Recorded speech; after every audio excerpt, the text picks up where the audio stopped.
Get to know yourself. Come to grips with your deficiencies. This will immediately, by the permission of Allah, put us on the pathway to khushu'. To know who you are. Because when you recognize the majesty of Allah, you automatically recognize the lowly state of man. When you recognize the wealth of Allah, you instantly recognize as well what? The poverty of man. When you recognize the power of Allah, Jalla Jalaluh, instantly and automatically and as a byproduct, you realize the weakness and frailty and uselessness of man. Get to know Him, Jalla Jalaluhu, but then get to know yourself and realize we are drenched with deficiencies from head to toe. And this is a rule. Every aspect of Islam is easy if you manage to keep your ego at bay. This is just a fa'idah, a benefit. Every part of the religion is manageable and attainable and easy.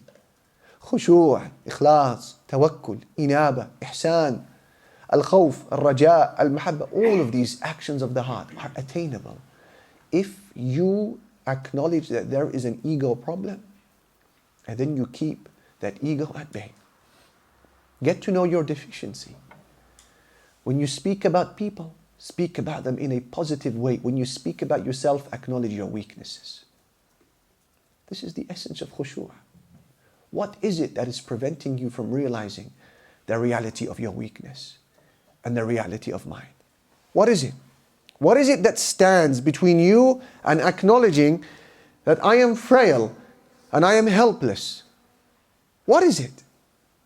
مَا غَرَّكَ بِرَبِّكَ الْكَرِيمِ. Allah asks, O man, what is it that has deluded you with respect to your Lord? What is it?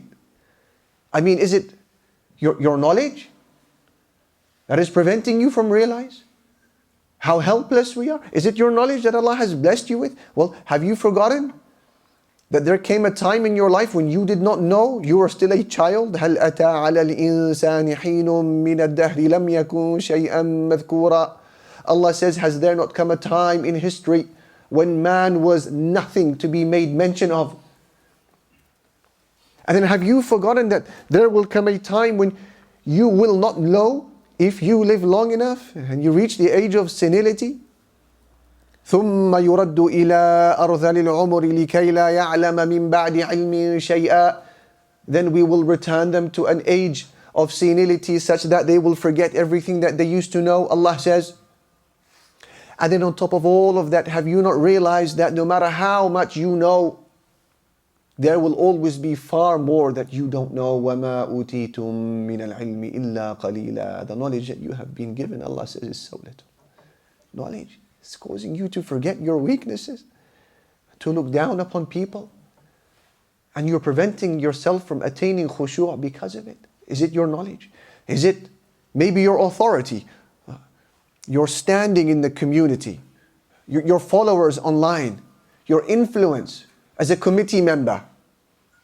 Is that what is causing you to forget your deficiencies? Well, I ask you, if you were dying of thirst, for example, would you not gather all of those positions that you have on all of your social media, all of your platforms?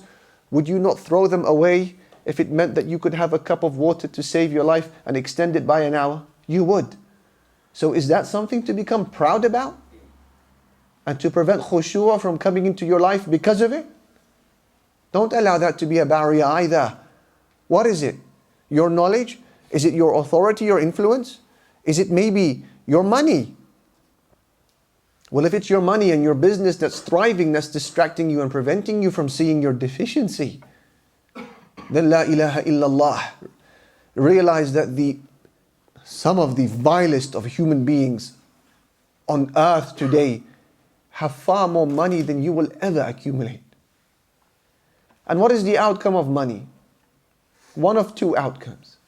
Either it is a voluntary distribution through sadaqah, charity that you give, or either it is a forceful distribution through death.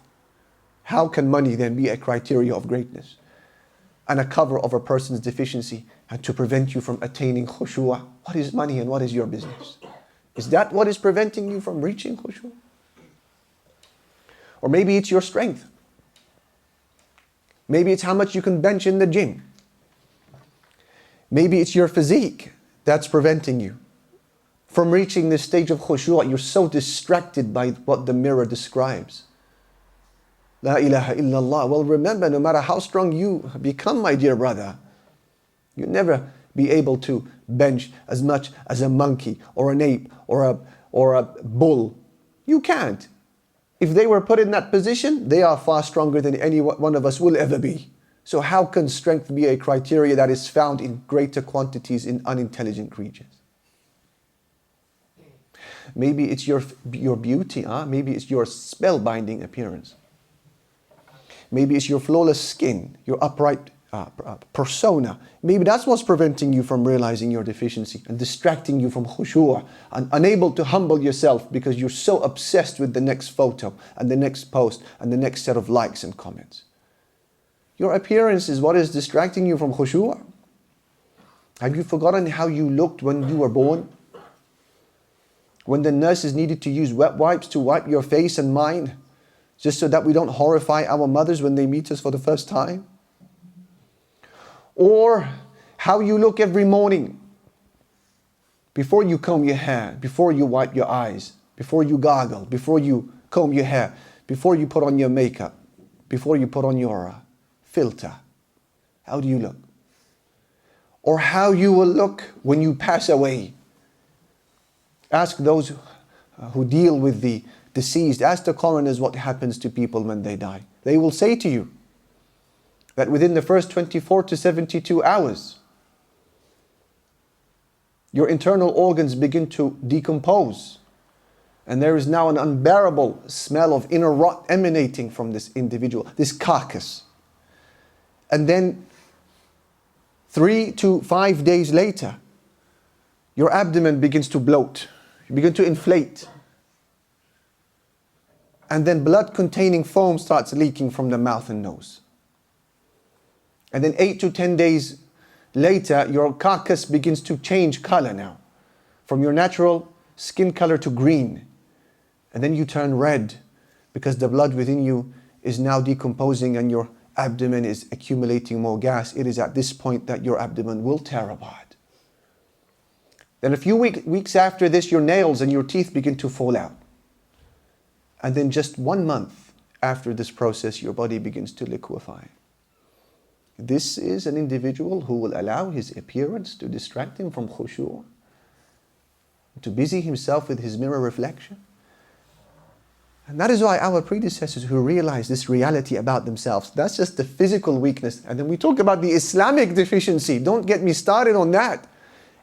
Me beginning complaining of salah, complaining of wudu and lack of salah in jama'ah and deficiency with the hijab. The list is endless. I don't want to go on so as to not demoralize us. We are drenched in deficiency. Our predecessors were like that. They realized and acknowledged their weaknesses, so Allah blessed them with khushu'. Imam Ahmad, as Yahya ibn Ma'in, his friend, he said, and his study mate, he said, we were in Baghdad in Iraq. And he went to the marketplace, i.e. Imam Ahmad, the great Imam. And he bought some wood.